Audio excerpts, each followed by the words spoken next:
Hello class, good morning my dear students. In our yesterday video, we have discussed about Archimedes law. Means कल हम लोगों ने class 9th physics में Archimedes का principal पढ़ा था, यानी कि आर्किमिडीज का सिद्धांत पढ़ा था. ठीक है, आर्किमिडीज का सिद्धांत क्या होता है कि जब किसी ठोस को किसी द्रव में डुबोया जाता है, ठीक है, तो वो उसके भार में कुछ कमी का एहसास होता है. ठीक है, तो उसके भार में ये कमी उसके द्वारा हटाए गए द्रव के भार के बराबर होती है. ठीक है, ये हम लोगों ने बेटा कल पढ़ लिया था. ठीक है, आज हम लोग पढ़ेंगे आपेक्षिक घनत्व. एक नया टॉपिक है और ये इसका लास्ट टॉपिक है आपेक्षिक घनत्व का. ठीक है,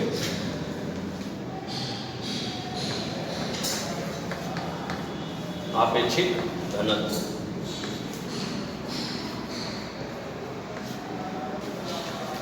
बेटा इंग्लिश में बोलते हैं इसको रिलेटिव डेंसिटी.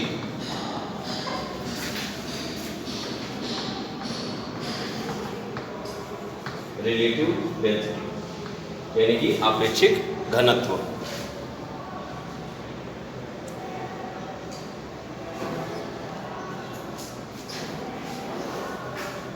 किसी पदार्थ का आपेक्षिक घनत्व किसी पदार्थ का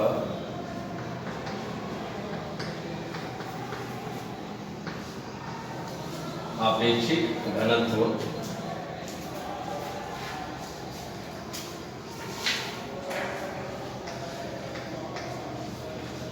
किसी पदार्थ का आपेक्षिक घनत्व उस पदार्थ के घनत्व उस पदार्थ के घनत्व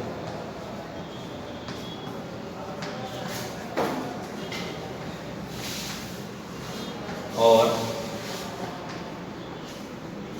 उस पदार्थ के घनत्व और पानी के घनत्व का अनुपात होता है. और पानी के घनत्व का अनुपात होता है. ओके, मीन्स किसी पदार्थ का आपेक्षिक घनत्व यानी कि रिलेटिव डेंसिटी, किसी भी पदार्थ की रिलेटिव डेंसिटी यानी कि आपेक्षिक घनत्व उस पदार्थ का घनत्व और पानी के घनत्व का अनुपात होता है. ठीक है, यानी कि उस पदार्थ का घनत्व और पानी के घनत्व का अगर हम रेशियो निकालेंगे, अनुपात निकालेंगे, तो हमें क्या मिल जाएगा? आपेक्षिक घनत्व. ठीक है, आपेक्षिक घनत्व का बेटा फॉर्मूला होता है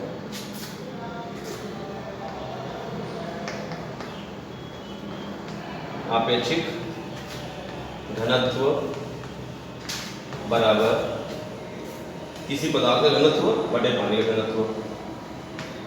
किसी पदार्थ का घनत्व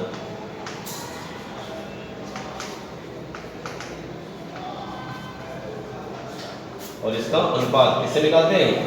पानी के अनुपात से, और अपॉन में पानी का घनत्व. ठीक है, तो ये हो गया इसका फॉर्मूला. अब चूंकि ये एक अनुपात है, ठीक है ना, ये किसी पदार्थ का घनत्व और पानी का घनत्व ये क्या है? एक अनुपात है इसका, इसीलिए कोई भी मात्रक नहीं होता है. जैसे हमने देखा है कि फिजिक्स में जितनी भी क्वांटिटीज़ होती हैं, जितनी भी राशियाँ होती हैं, उनके कुछ ना कुछ मात्रक होते हैं. लंबाई का मात्रक मीटर होता है, द्रव्यमान का मात्रक किलोग्राम होता है, समय का मात्रक सेकंड होता है. ठीक है ना, मात्रक मतलब कि किस चीज़ में उसको मेज़र कर रहे हैं, किस चीज़ में उसको मेज़र कर रहे हैं, उसका मात्रक क्या चीज़ है. ठीक है, ऐसे ही आपेक्षिक घनत्व का यानी कि रिलेटिव डेंसिटी का कोई भी मात्रक नहीं होता है, क्योंकि यह एक अनुपात है. क्या लिखेंगे? इसका कोई भी मात्रक नहीं होता.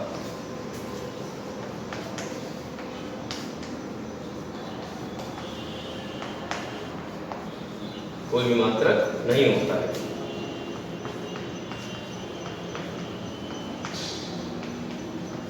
ओके, यह एक अनुपात होता है, इसका कोई भी मात्रक नहीं होता.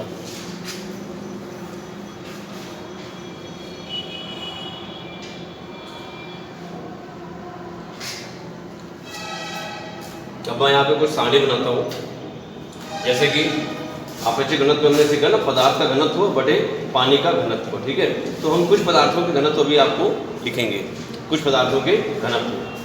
जैसे कि पदार्थ और यहाँ पर घनत्व, एक सारणी बनाएंगे बेटा पदार्थ और घनत्व की, पदार्थ और घनत्व, ठीक है। पदार्थ है आपका कॉर्क। कल के वीडियो में किसी बच्चे ने पूछा था कि कॉर्क क्या होता है। कॉर्क, तो कॉर्क जैसे आपका थर्माकोल होता है ना, थर्माकोल, ठीक है, उसी टाइप का एक डॉट टाइप का होता है, हल्का होता है, ठीक है, दबाने पर दबता है, जैसे थर्माकोल होता है सेम वैसे ही आपका कॉर्क होता है, ठीक है। तो ऐसे कोई अगर डाउट हुआ करे तो पूछ लिया कीजिए।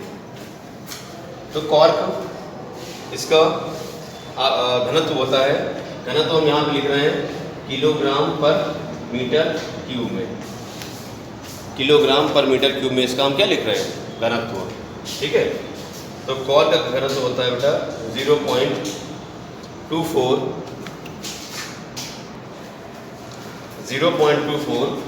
इंटू 10⁻3, ये बेटा इसका घनत्व होता है, ठीक है ना। ऐसे ही लकड़ी का घनत्व होता है, लकड़ी का घनत्व ये होता है आपका 0.80, ये पॉइंट है यहाँ पर, इंटू 10⁻3, ठीक है, 10⁻3। बर्फ का घनत्व होता है, बर्फ का घनत्व है 0.92 इंटू 10⁻3, ठीक है। और जल का घनत्व है 1.0 इंटू 10⁻3, जल का घनत्व है बेटा। और ग्लिसरीन का घनत्व है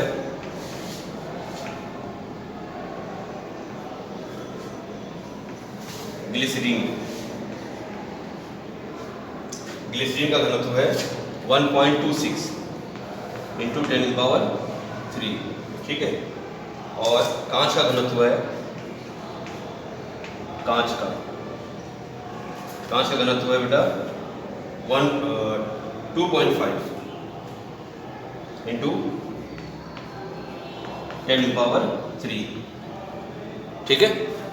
अगर आप यहाँ पे साफ साफ ना दिखाई पड़ रहा हो तो मैं एक बार आपको पढ़ दे रहा हूँ, उससे आप लोग समझ लीजिएगा कि किसका कितना घनत्व होता है, ठीक है। जैसे कि कॉर्क का घनत्व है 0.24 इंटू 10⁻3, लकड़ी का घनत्व है 0.80 इंटू 10⁻3, बर्फ का घनत्व है 0.92 इंटू 10⁻3, जल का घनत्व है 1.0 इंटू 10⁻3, ग्लिसरीन का घनत्व है 1.26 इंटू 10⁻3 और कांच का घनत्व है 2.5 इंटू 10⁻3, ठीक है। अब आप इस घनत्व से ही समझ लीजिए कि जितनी भी चीज़ें ये जल के घनत्व से ऊपर हैं, जिनका घनत्व जो है जल के घनत्व से क्या है, कम है, ये सारी चीज़ें पानी पर तैरती हैं, ये सारी चीज़ें क्या पानी पर तैरती हैं, ठीक है, फ्लोट तैरेंगी ये, ठीक है। कॉर्क पानी पर तैरता है, लकड़ी का टुकड़ा पानी पर तैरता है और बर्फ भी पानी पर तैरती है। और उसके बाद जो चीज़ें जिनका घनत्व पानी घनत्व से अधिक है वो चीज़ें क्या है, जल में डूब जाएंगी। जैसे कि ग्लिसरीन पानी से भारी है घनत्व इसका, ये डूब जाएगा, कांच पानी में डूब जाएगा, ठीक है, 2.5 इंटू 10⁻3 का घनत्व होता है, ठीक है। अब कुछ चीज़ों का एक दूसरी सारणी है जिसका आपेक्षिक घनत्व लिखेंगे, ठीक है, आपेक्षिक घनत्व कुछ चीज़ों का, लेकिन उसके लिए पहले ये इरेज कर देते हैं। सो नोट कर लीजिए सभी लोग।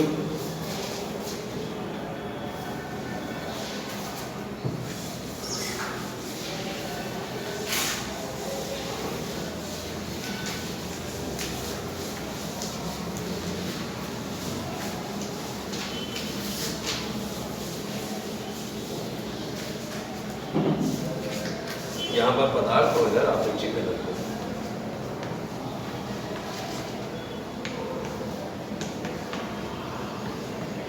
आपेक्षिक घनत्व।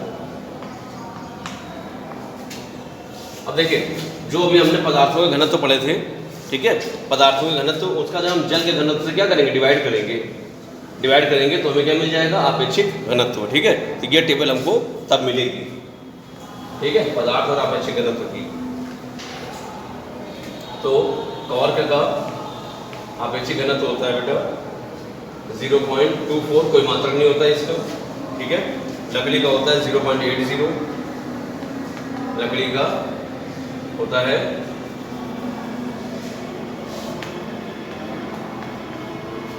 0.80। बर्फ का घनत्व होता है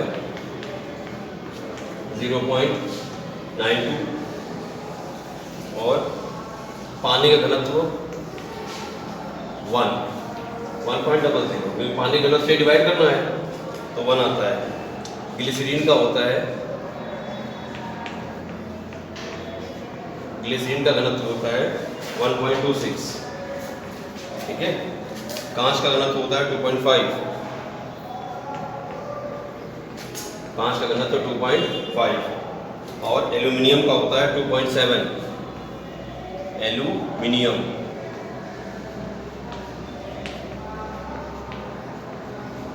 का घनत्व होता है 2.7, ठीक है। और इसी टाइप से लोहे का होता है 7.8, लोहे का घनत्व क्या होता है 7.8 और मरकरी का होता है 13.6, मरकरी यानी कि पारा, इसका होता है 13.6 और सोने का होता है 19.3, सोना 19.3। सोना कौन सा, वो स्लीपिंग वाला सोना नहीं, जो धातु सोना होता है उसका ना, आप सोचिए कि सोना वही सो जाने वाला, ठीक है। तो ये इसका कुछ पदार्थों का अपेक्षित घनत्व लिखा हुआ है, ठीक। आप इसको अच्छे से टेबल लर्न कर लीजिए और ये लेसन आपका यहाँ से फिनिश। अब कल से हम लोग इसका न्यूमेरिकल करना स्टार्ट करेंगे। Okay, that's all.